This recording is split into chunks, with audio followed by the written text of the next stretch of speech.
want to pray a strong prayer now. And for those who love their destiny, their tenfold amen must shake the gates of hell. I decree upon your life that in any area of your life where you need the second touch of Jesus, receive it in the name of Jesus.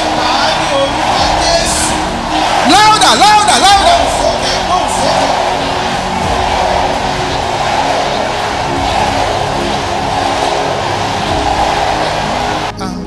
Somebody here. Every village witchcraft that has followed you to anywhere you are with a sevenfold amen, bury them in the name of Jesus.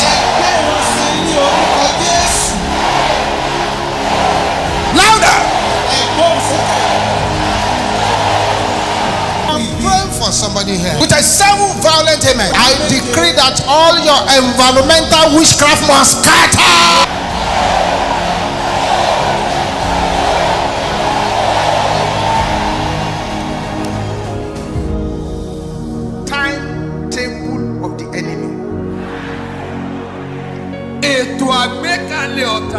To kill me. Say it with hatred. Before I leave this place, backfire in the name of Jesus. Somebody is breaking through today. This is not a night to negotiate. You cannot negotiate.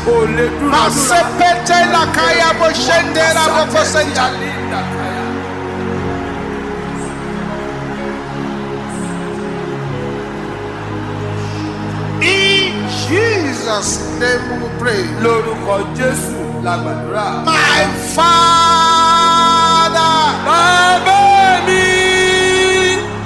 send Angel Gabriel to announce my deliverance. In the name of Jesus.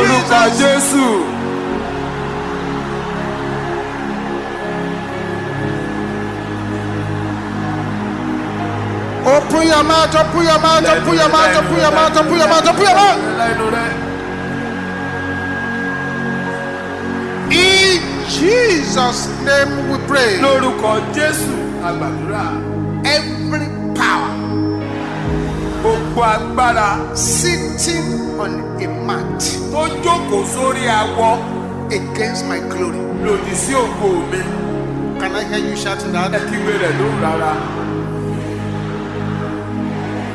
Catch fire! In the name of Jesus. Aha! If they are sitting on the mat against your glory, in Jesus' name we pray. Every goat in the manger of my destiny,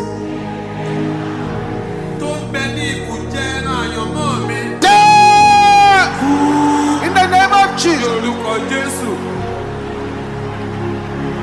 Open them out, open them out, open them out.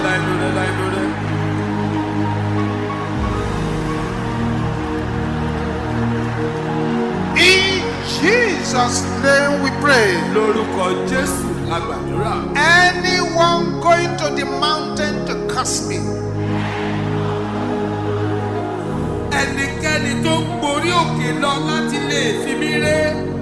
can you say it loud and clear? Mountain! Swallow the person. In the name of Jesus.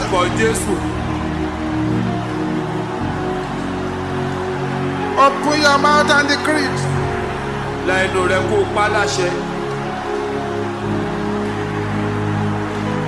In Jesus' name we pray. The powers saying no to my next level. You are a liar. In the name of Jesus.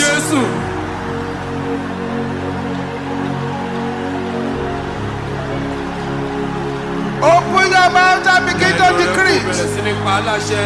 This is a time to decree. Àkókò àti pa àṣẹ ní èyí. In Jesus' name we pray. Lórúkọ Jésù la gbàdúrà.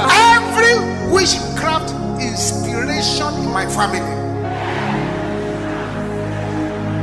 Gbogbo ìmísí àjẹ́ nínú ẹbí mi. Scatter!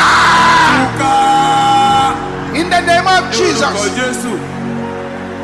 Scatter the witchcraft inspiration. Ìmísí àjẹ́ ká. Yes. Bẹ́ẹ̀ni.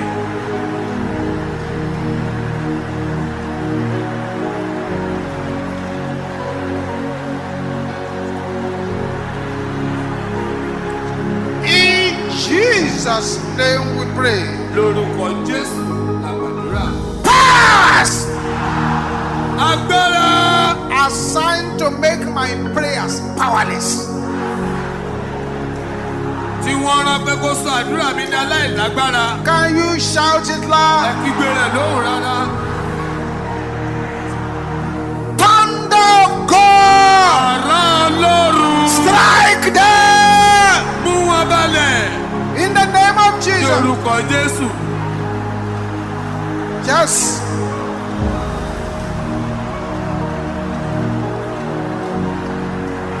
Today is today. That's Òní right. lónìí jẹ́. In Jesus' name we pray. Lórúkọ Jésù. Powers Agbára handing over my blessing to the enemy. tó ń fi ìbùkún mi lé ọ̀tá lọ́wọ́. Your time is up. Nílò ráyé. Powers handing over my blessing to Agbára the tó ń enemy. fi ìbùkún mi lé ọ̀tá lọ́wọ́. Yes.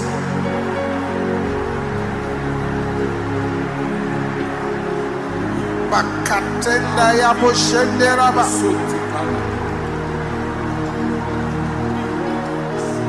In Jesus' name we pray. Lórúkọ Jésù. Evil altars Pẹpẹ búburú calling my name. tó ń pe orúkọ mi.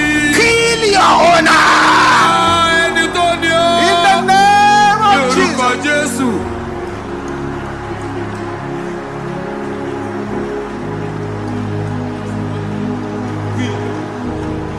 Aha. Bẹ́ẹ̀ni. In Jesus' name we pray. Lórúkọ Jésù. Any power Agbára kágbára shedding blood to disgrace me. tó ń tàjẹ̀ sílẹ̀ kó ba lè fi mí ṣẹ̀ sí. Can you say that loud and clear? Kígbe rẹ̀ lóhùn rárá. Power of God, Agbára Ọlọ́run. disgrace them now. Wọ́n ṣẹlẹ̀ yàbá yìí. In the name of Jesus. Lórúkọ Jésù.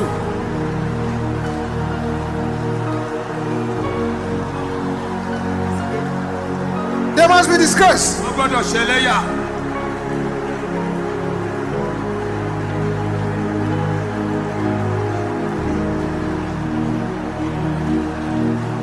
In Jesus' name we pray. Lórúkọ Jésù la gbàdúrà.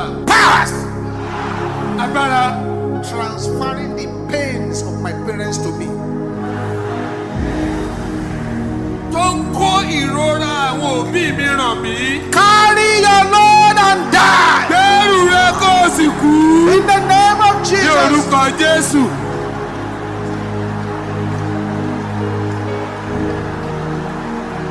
Carry your load and die.